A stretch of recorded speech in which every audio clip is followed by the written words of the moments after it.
There are a lot of Muslims now are starting to just celebrate Christmas full on. Like they're just bringing the trees and they're getting the gifts and the presents and doing all of these things. I'm just thinking like, when have you ever seen non-Muslims, Eid al-Adha time comes and they all buy lamb and sheep and then they all slaughter? You'd never see that, but Muslims go ahead and do all of this stuff. Is culture really that important to you, or are you that weak that the dominant culture that you happen to live in a Western society basically impacts you to such a degree that you can't even have a backbone to say, this is not something that I do. I'm a Muslim.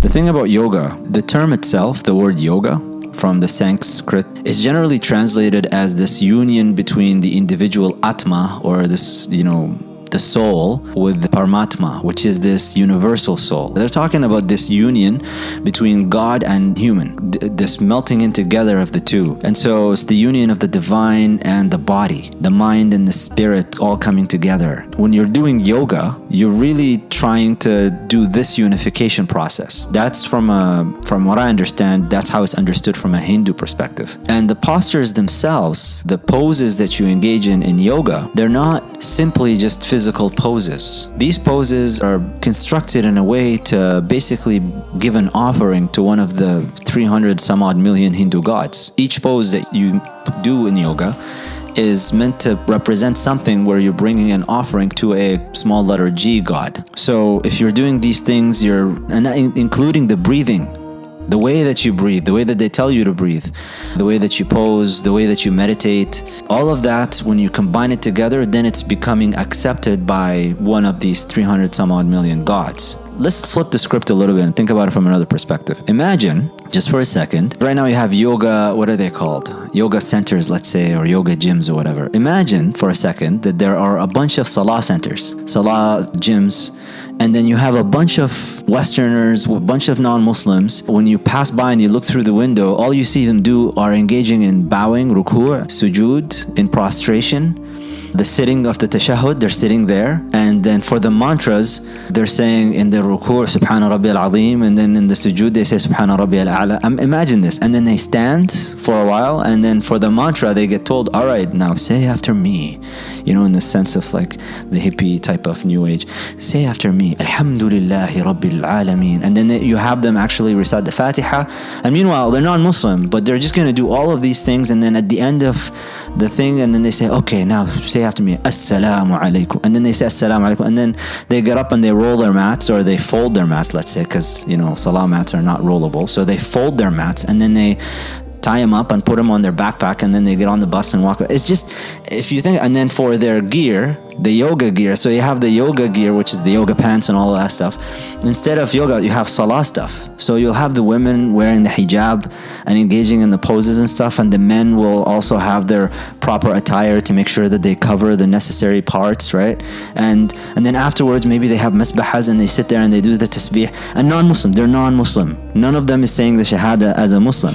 They're just engaging in this practice for the purpose of just, self-actualization and physical exercise.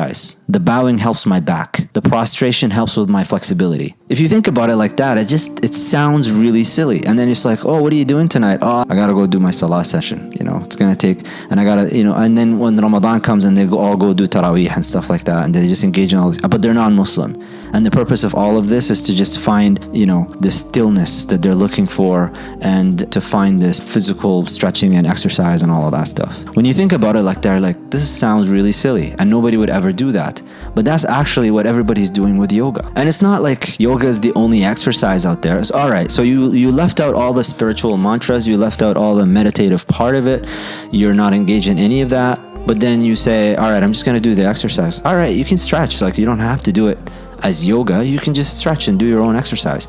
So what makes it yoga is this package. And when you look at what the package entails religious practices from an Eastern religion. And then you're going to say that I'm going to do it, but I'm not going to engage in all. So it's almost like you're a Muslim Hindu, but you're not really a Hindu. You're a Muslim, but you're going to do all of the practices the Hindu does. I don't know. It's just something to think about. Like I said, this is not me telling you halal, haram, or any of that. For Muslims out there, we all need to think a little bit more about these practices and get beyond the simple legal distinctions of, I just want to know if it's halal or haram so that I can just do it. You got to think a little bit about the practice and the behavior that you're engaging in. And when you think about this particular practice and behavior, it just seems really silly. The same thing with the Christmas. There are a lot of Muslims now are starting to just celebrate Christmas full on. Like they're just bringing the trees and they're getting the gifts and the presents and doing all these things.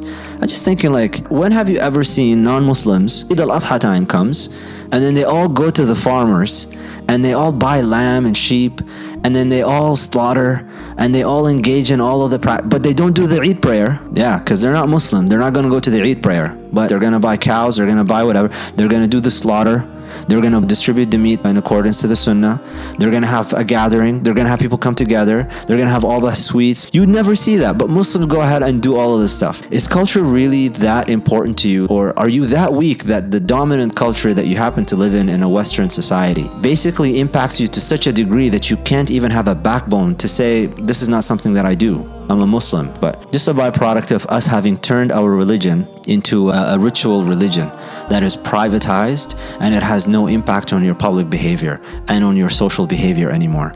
So you just kind of engage in the ritual aspect of it, but it really has nothing else to do with the rest of your life, and byproducts of colonialism, byproducts of just inferiority complexes and whatnot. So anyways, I'll just leave it at that. I hope this just kind of triggers a little bit of thought for you guys.